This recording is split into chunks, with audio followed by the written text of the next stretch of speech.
जय श्री राम, जय बाबा की। तो आइए दोस्तों, आज चर्चा करते हैं उस अति प्रबुद्ध तबके के बारे में जो मतलब ज्योतिष शास्त्र के जय को जान के और रत्न विज्ञान की ओर कूच कर देता है। ढो लेते हैं पूरे राजस्थान की पहाड़ियों को और धारण कर लेते हैं अपने गले में और हाथों में।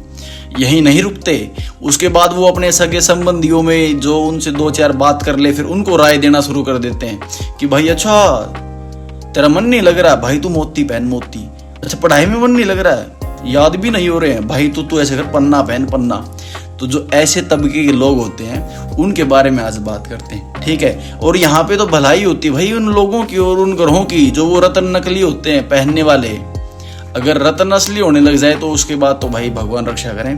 तो आइए अब बात करते हैं कि किन किन परिस्थितियों में रत्नों को धारण करना चाहिए और ऐसे कौन कौन से रत्न हैं जिनको एक साथ में धारण नहीं करना चाहिए।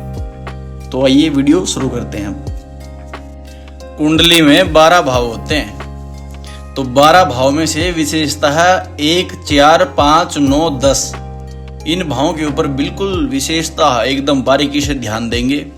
इनके जो भावेश हैं उनकी डिग्रियां देखेंगे, वो किन भाव में बैठे हैं। तो सबसे पहले हम इग्नोर करेंगे त्रिक भाव को, जो 6, 8 और 12 इन भावों से संबंध बनाते हैं। इन भावों की जो राशियां हैं और उनके जो स्वामी हैं उनका रत्न नहीं पहनेंगे, क्योंकि रोग, ऋण, शत्रु, आपकी मृत्यु और आपका फाइनेंशियली नुकसान ये रत्न बढ़ा देंगे। हाँ, असली हैं तभी बढ़ाएंगे, अन्यथा तो कोई पत्थर दुनिया पहन के घूम सकती है। अब जो और त्रिषडाय भाव रह गए 3, 6 और 11, इन भावों को भी निम्न माना जाता है। इनके अंदर कोई ग्रह बैठा है तो उसकी दिक्कत इतनी नहीं होती जितना इनके जो स्वामी होते हैं वो अक्सर अगर उनका धारण करोगे तो परेशानियां वो दे देंगे। तो जो मैंने धारण करने वाले भाव बताए हैं उनके ऊपर बिल्कुल ध्यान देंगे और तभी पहनेंगे। अब ऐसा नहीं है मन में जिज्ञासा पैदा हुई कि मुझे बड़ा ठेकेदार बनना और तुमने नीलम पहन लिया, नीलम पहनते जो पास में था वो भी चला गया, चोट मार देगा भाई, जान ले लेगा। इसलिए ऐसी गलती नहीं करनी। रही बात अब तुम सोच रहे हो कि मैं तो संदीप माहेश्वरी बनूंगा, अल्लाह भाई पुखराज बना दे पंडित जी, फंस जाओगे। नहीं पहनना है। जो आपकी कुंडली में सहायक नहीं है, जो आपको शुभत्व यानी अपना अच्छा प्रभाव नहीं दे रहा, उस ग्रह का पत्थर आपको नहीं पहनना है।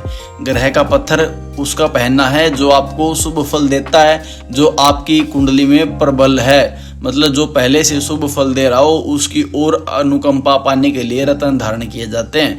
अगर कोई कुंडली में आपके पीड़ित है, आपको वो बुरा प्रभाव दे रहा है, आपके स्वास्थ्य के लिए वो हानिकारक है, आपकी आर्थिक परिस्थिति के लिए, परिवार के लिए, अचल संपत्ति के लिए अगर दिक्कत कोई ग्रह दे रहा है तो उसकी पूजा करवाओ तंत्रोक्त मंत्र जाप करके, ठीक है। रत्न धारण मत करो, उससे संबंधित चीजों का दान करो। तुम सूर्य खराब है, सूर्य पीड़ित है, आत्मविश्वास की कमी है, पिता की आपसे नहीं बन पा रही है तो आप गेहूं दान करो, ना कि आप माणिक्य पहन के घूमो, ठीक है।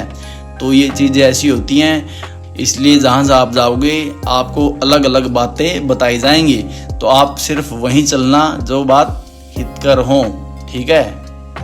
तो अब आगे चर्चा करते हैं कि किन रत्नों के साथ कौन से रत्न धारण नहीं करने चाहिए और रत्न किए गए धारण की आयु कितनी है और किस ग्रह का कौन सा रत्न होता है। ये तो नॉर्मल सी बात है, ये तो बताऊंगा यार। तो सूर्य ग्रह है, उसका रत्न होता है माणिक्य, और माणिक्य की आयु होती है 4 साल। अगर आपने माणिक्य पहन लिया तो मेरे भाई हीरा, नीलम और गोमेद ये धारण मत करना। अब चंद्रमा का रत्न है मोती, और मोती की आयु होती है 2.25 साल। और अगर आपने मोती धारण कर लिया तो गोमेद और लहसुनिया धारण नहीं करना है। अब मंगल पे आते हैं। मंगल ग्रह का रत्न होता है मूंगा, और मूंगा की आयु होती है 3 साल। अगर आपने मूंगा रत्न धारण कर लिया तो हीरा, नीलम और गोमेद ये नहीं पहनना है। अब बात करेंगे बुध ग्रह की। बुध का होता है पन्ना, पन्ना की आयु होती है 4 साल। और अगर आपने बुध का रत्न पहन लिया तो आपको फिर मोती नहीं पहनना। गुरु का रत्न होता है पुखराज, पुखराज की आयु होती है 4 साल। और अगर आपने पुखराज पहन लिया तो आपको फिर हीरा और नीलम नहीं पहनने हैं। अब बात करते हैं शुक्र की। शुक्र का रत्न है हीरा। हीरे की आयु होती है 7 साल।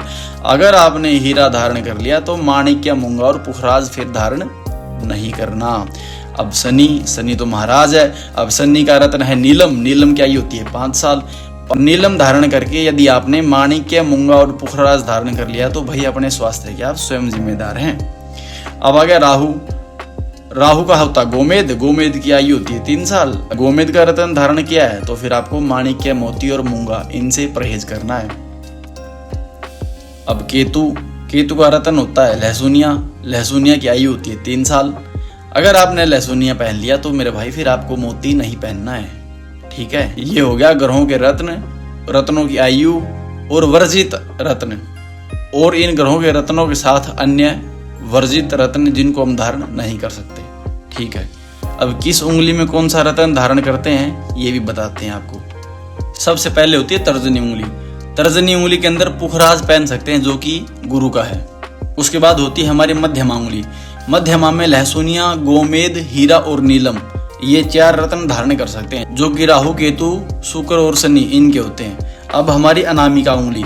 अनामिका के अंदर हम माणिक्य और मूंगा दोनों, सूर्य और मंगल के रत्न धारण करते हैं। अब है कनिष्ठिका। कनिष्ठिका उंगली में मोती और पन्ना, चंद्रमा का और बुध का, इन दोनों के रत्न हम धारण कर सकते हैं। इसलिए बिल्कुल बारीकी से जांच पड़ताल, कुंडली का विश्लेषण करवा के ज्योतिषी से तभी रत्न धारण कर